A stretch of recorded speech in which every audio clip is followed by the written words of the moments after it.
Assalamualaikum warahmatullahi wabarakatuh. Halo teman-teman, ketemu lagi nih kita bersama saya Madura Yulenda, mahasiswi Universitas Trunojoyo Madura, Fakultas Ekonomi dan Bisnis, Prodi Akuntansi tahun 2021.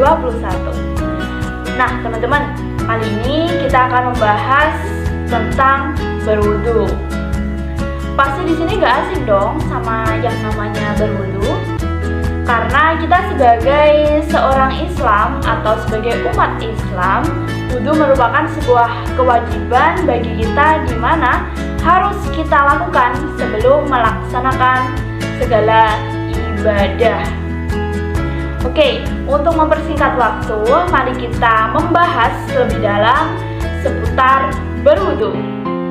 Nah, teman-teman, untuk pembahasan yang pertama di sini adalah mengenai pengertian berwudu.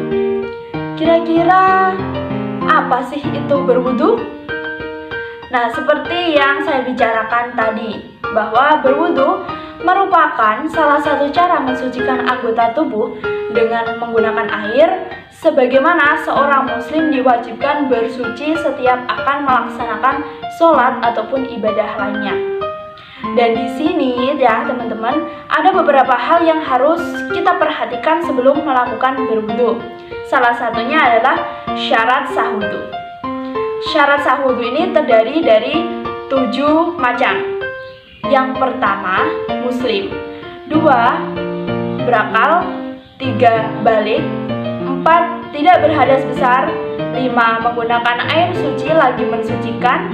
6, tidak ada sesuatu yang menghalangi wudhu sampai ke anggota badan, misalnya getah ataupun cat.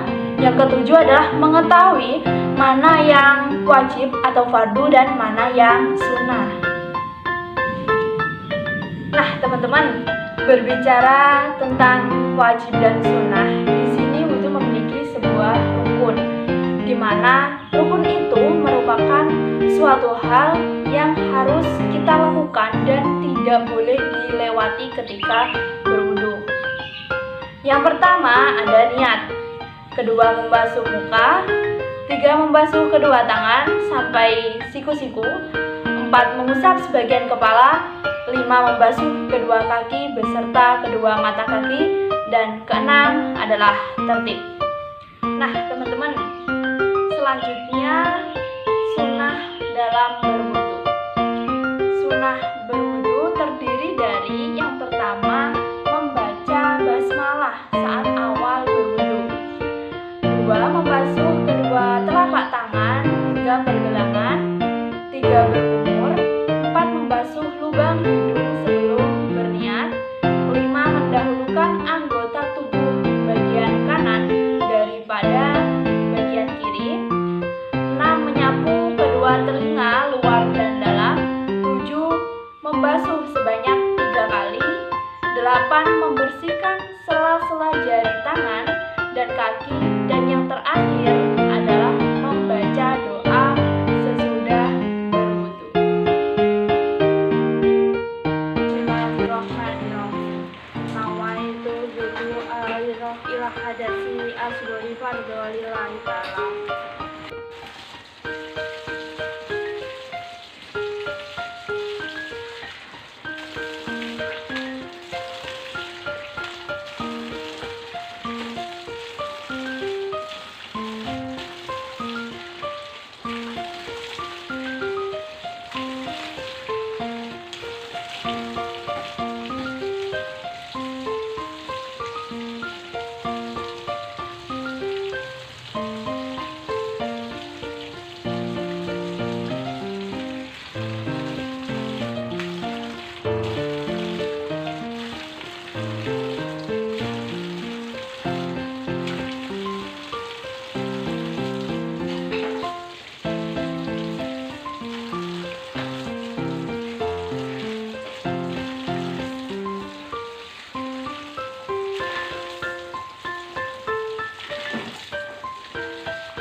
Doa setelah berwudu. Bismillahirrahmanirrahim. Asyhadu alla ilaha illallah wahdahu la syarikalah wa asyhadu anna Muhammadan abduhu wa rasuluh. Allahumma ja'alni minat tawabina waj'alni minal mutatahhirina waj'alni min ibadika sholihin. Amin. Nah, teman-teman, dari video cuplikan tentang praktek berwudu, maka di sini saya akan membahas tentang manfaat atau hikmah dari wudu sendiri. Yang pertama adalah menjaga kesehatan, dan yang kedua dicintai oleh Allah Ta'ala. Sebelumnya saya ingin bertanya nih ke teman-teman, siapa sih yang tidak ingin dicintai oleh Allah Ta'ala, Sang Rob semesta alam? Jawabnya pastinya kita sebagai umat Islam ingin dan mau dicintai oleh Allah Subhanahu wa Ta'ala. Perlu diketahui juga, apabila Allah Ta'ala mencintai seorang hambanya, maka dia akan memerintahkan malaikat dan semua penduduk langit untuk mencintainya. Sungguh indah, bukan?